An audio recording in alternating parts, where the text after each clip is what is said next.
আজকে একদম ঘরোয়া উপকরণ দিয়েই চিকেন পকেটস তৈরি করে দেখাচ্ছি। চাইলে আপনারা ইফতারের টেবিলেও এই চিকেন পকেটস খুব কম সময়ে তৈরি করে পরিবেশন করতে পারেন। অনেক দিন ধরেই কোনো ভিডিও দেওয়া হচ্ছে না, তাই ভাবলাম এই চিকেন পকেটসের রেসিপিটা আপনাদের সাথে শেয়ার করি। তো চলুন শুরু করা যাক। প্রথমেই এখানে আমি বেশ কয়েক টুকরো ব্রেড নিয়ে নিয়েছি।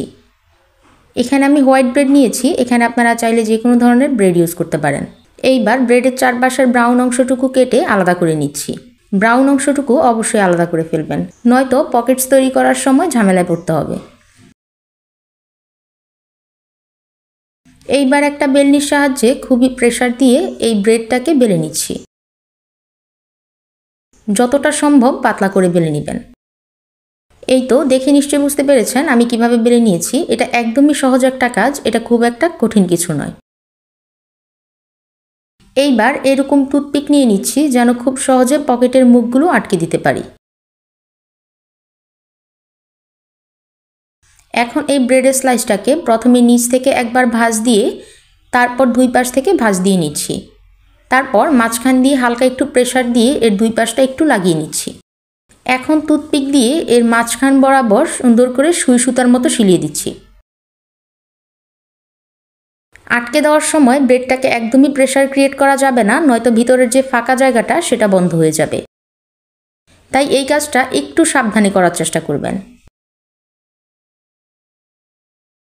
সেম প্রসেসে আমি আরও একটা পকেটস তৈরি করে দেখাচ্ছি। আশা করছি দেখে নিলেই আপনারা বুঝে ফেলবেন কিভাবে তৈরি করতে হয়। আচ্ছা, আরেকটু সহজভাবে আপনাদেরকে বোঝানোর জন্য বলে দিচ্ছি, এই পকেটসগুলো দেখতে অনেকটা ছোট ছোট চিঠির খামের মতো মনে হয়।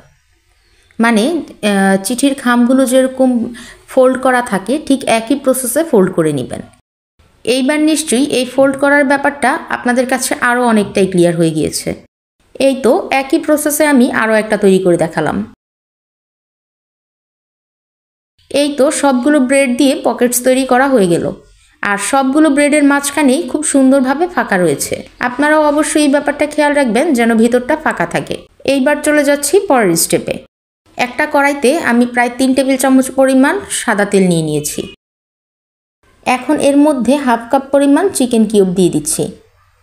চিকেনটা আপনারা চাইলে কিউব করার পরিবর্তে কিমা করেও নিতে পারেন, তবে কিউব করার ক্ষেত্রে একটা জিনিস মাথায় রাখবেন, যতটুকু সম্ভব ছোট ছোট কিউব করতে।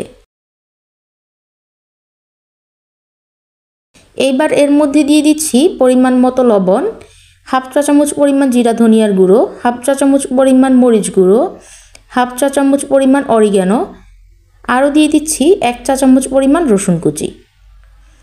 এইবার চিকেনটাকে এই মশলার সাথে খুব ভালোভাবে রান্না করে নিচ্ছি। এখানে আমি কোনো রকম কোনো পানি ইউজ করব না, আর এই চিকেনটাকে আমি হাই হিটে রান্না করেছি।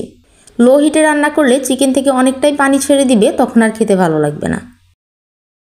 এই তো চিকেনটা একদমই রান্না হয়ে গেছে। এই পর্যায়ে আমি এখানে দিয়ে দিচ্ছি 1 টেবিল চামচ পরিমাণ টমেটো পেস্ট, দিয়ে দিচ্ছি 1 চা চামচ পরিমাণ বারবিকিউ সস। এখানে আপনারা টমেটো পেস্টের পরিবর্তে টমেটো সসও ইউজ করতে পারেন, আর বারবিকিউ সসের পরিবর্তে সয়া সসও ইউজ করতে পারেন। আমার কাছে কোনো রকম সয়া সস অ্যাভেলেবেল ছিল না, তাই আমি এই বারবিকিউ সসটা দিয়েই কাজ চালিয়ে নিয়েছি। খুব ভালোভাবে সসের সাথে মাংসটাকে আরও 2 মিনিটের মতো কষিয়ে নিচ্ছি। তারপর এখানে দিয়ে দিচ্ছি 2টা মাঝারি সাইজের পেঁয়াজ কুচি। পেঁয়াজটাকে আমি একেবারে কুচি তো করিনি, তবে ছোট ছোট করে কিউব করে নিয়েছি। আর পেঁয়াজটাকে আমি একদমই ভাজা ভাজা করব না, 2 মিনিটের মতো সটে করে নিব। এতে করে খাওয়ার সময় পেঁয়াজটা যখন মুখে পড়বে তখন খেতে আরও ভালো লাগবে। এই তো 2 মিনিট পরে পেঁয়াজটাও খুব ভালোভাবে সটে করা হয়ে গেল। এইবার তুলে নিচ্ছি। এইবার একটা মজাদার সস বানিয়ে নিচ্ছি। এখন এই একই প্যানে আমি আরও 1 টেবিল চামচের মতো তেল দিয়ে দিচ্ছি, আর দিয়ে দিচ্ছি 2 চা চামচ পরিমাণ রসুন কুচি। রসুনটাকে আমি খুব ভালোভাবে চপ করে নিয়েছিলাম। এইবার রসুনটা যখন হালকা ব্রাউন কালার হয়ে আসবে সেই পর্যন্ত এটাকে ভেজে নিব। আর ব্রাউন কালার হয়ে আসলে এখানে দিয়ে দিচ্ছি 1 চা চামচ পরিমাণ আটা।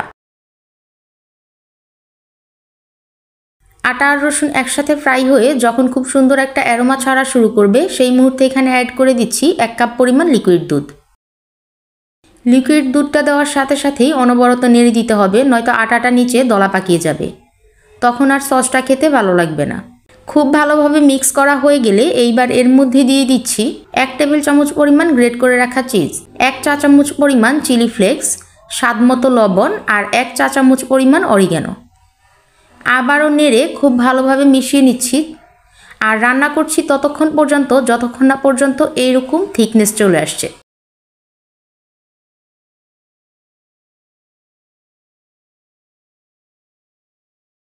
এই পর্যায়ে এখানে দিয়ে দিচ্ছি 1 চা চামচ পরিমাণ চিনি আর 1 চা চামচ পরিমাণ লেবুর রস।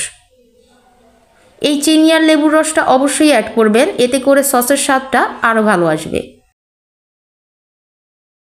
এইবার আবারও নেড়ে ভালোভাবে মিশিয়ে নিচ্ছি আর রান্না করছি 2 মিনিটের মতো। তারপর এরকম কনসিস্টেন্সিতে আসলে চুলা থেকে নামিয়ে নিচ্ছি। দেখে নিশ্চয়ই বুঝতে পেরেছেন সসের কনসিস্টেন্সিটা আমি ঠিক কিরকম রেখেছি। এইবার চলে যাচ্ছি পরের স্টেপে। এখন আগে থেকে তৈরি করে রাখা ব্রেডের পকেটসগুলোকে ভেজে নিব। আর তার জন্য একটা কড়াইতে পর্যাপ্ত পরিমাণ তেল দিয়ে তেলটাকে আমি গরম করে নিয়েছি। ব্রেড পকেটসগুলো ভাজার সময় অবশ্যই সাবধানতা অবলম্বন করবেন, কারণ যদি চুলার হিট অনেক বেশি থাকে তাহলে পাউরুটিগুলো দেওয়ার সাথে সাথেই পুড়ে যাওয়ার সম্ভাবনা আছে। একে একে আমি সবগুলো পকেটস ভেজে নিচ্ছি।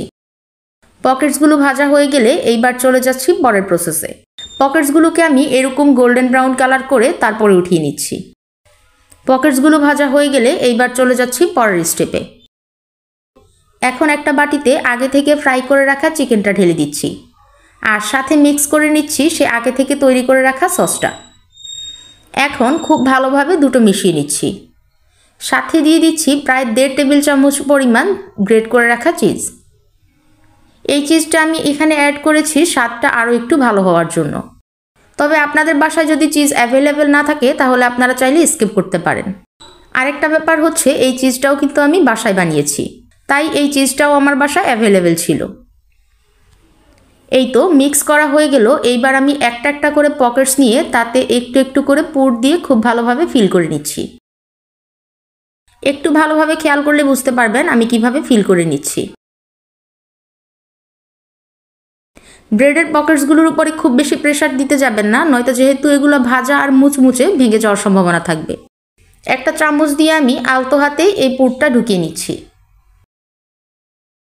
এইভাবে সবগুলো পকেটসের ভিতরেই চিকেনের পুর দিয়ে ফিল করে নিচ্ছি।